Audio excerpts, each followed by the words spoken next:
السلام عليكم ورحمة الله وبركاته. أهلا وسهلا بكم معايا في فيديو جديد على قناة مامة التوينز. الفيديو بتاعنا النهاردة سهل وبسيط جدا جدا. آه، طبخة الحلة الواحدة. الطبخة دي سهلة جدا ومريحة جدا، لا بتكركبي مواعين ولا بتبهدلي في المطبخ. كل حاجة، اللحمة والرز وكل حاجة بتستوي عندك في حلة واحدة. هنعمل الكبسة بالرز المصري، هتطلع النتيجة حلوة جدا. هنبدأ وصفتنا بسم الله. معانا حلة على النار فيها معلقة من السمنة، هننزل فيها بعود من القرفة واتنين من اللومي اللي هو الليمون المجفف، وحبهان وورق لورا وقرفة، قرنفل او اللي هو المسمار. وابدأ اديهم تشويحة كده على النار كويسة جدا. بعد كده ابدأ انزل باللحمة بتاعتنا، ولازم اسمع الصوت، الصدمة بتاعت اللحمة دي اول ما بحطها، عشان خاطر تاخد صدمة معانا، وعشان خاطر المسام بتاعتها تتقفل، فاللحمة بتاعتنا ما تنزلش ميتها، تفضل محتفظة بالمية بتاعتها وتفضل جوسي وطرية من جوه. ابدأ بقى اديها تشويحة كويسة لعند ما لونها يغير. اقلبها على اليمة التانية كده، تاخد معايا لون من اليمتين.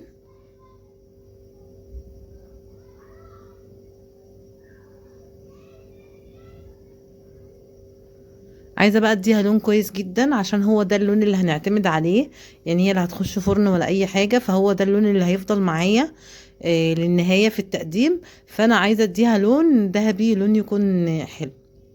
هتفضل معانا على النار لعند ما تدينا اللون اللي احنا هنشوفه مع بعض ده. هي وصلت معانا للون ده،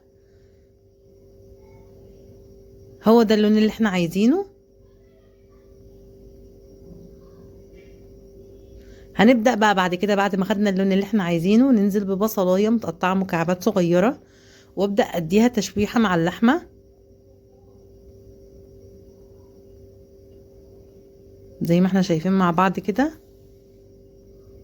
سهلة جدا قوي الوصفة دي وبسيطة جدا، وبتخلصي كل حاجة بسرعة، ما بتبهدليش، كل حاجة بتتعمل عندك في حلة واحدة. يعني بصراحة انا مش عارفة انا ما بعملش الوصفة دي كتير ليه، عشان خاطر يعني بصراحة مريحة جدا. ابدأ بعد كده انزل بفلفل اسود وبهارات لحمة، وابدأ اديله تحميصة مع اللحمة، ومكعب مرق كمان. اديهم تحميصة وتشويحة مع اللحمة لعند ما ريحة البهارات تطلع معانا.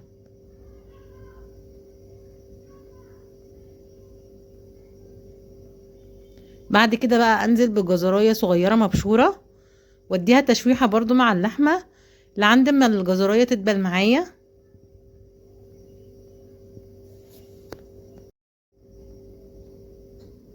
بعد ما ادينا الجزرايه بتاعتنا تشويحه، هنبدا بعد كده ننزل بميه مغليه. الميه يا دوب تغطي اللحمه عندنا، انا مش عايزه اسلقها في ميه، انا عايزه بس اسويها. يا دوب الميه تغطي اللحمه، هغطي عليها وكل ما تشرب ميتها ازودها. هكرر الموضوع ده تقريبا حوالي 3 او 4 مرات لغايه ما اللحمه بتاعتنا تستوي. اللي احنا حطيناه مع بعض ده سكر، احنا مش هنحط ملح دلوقتي، السكر هيسرع معايا عمليه السوى. ولو حطينا ملح من البدايه هيوقف معانا عمليه السوى وهتاخد وقت في السوى اكتر، فاحنا هنحط سكر عشان يسرع معانا عمليه السوى. كده تقريبا كان عدى حوالي ساعة ونص.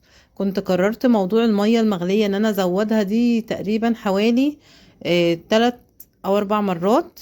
بعد كده بقى هنزل ببهارات الكبسة، هي بتتباع عند العطار كده، بتبقى عبارة عن كاري وكركم وحاجات بقى كده، تحويجة من عند العطار هو بيديهالك. بعد ما اللحمة بتاعتنا دخلت في السوا، هبدأ انزل بالملح وانزل ببهارات الكبسة، واديهم تشويحة مع اللحمة. وبعد كده هبدأ انزل بالرز بتاعنا، دول معلقتين من الزيت هنحطهم عشان الرز بتاعنا يبقى لونه بيلمع ويبقى مفلفل، عشان احنا حطينا سمنة بس ما حطينا زيت.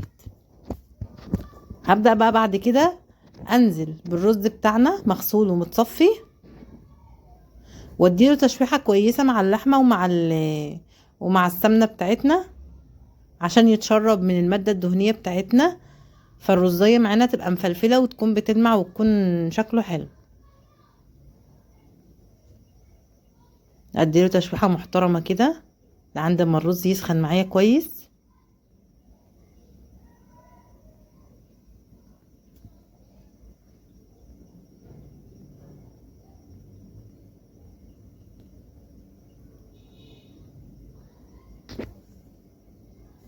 بعد كده بقى هنزل بمية مغلية زي ما اتفقنا. كل كوباية رز مصري بننزل عليها بكوباية من المية المغلية، او بعد يعني فوق الرز كده بعقلة صابع، يعني تحط المية لعند ما المية تغطي الرز بعقلة صابع كده تقريبا.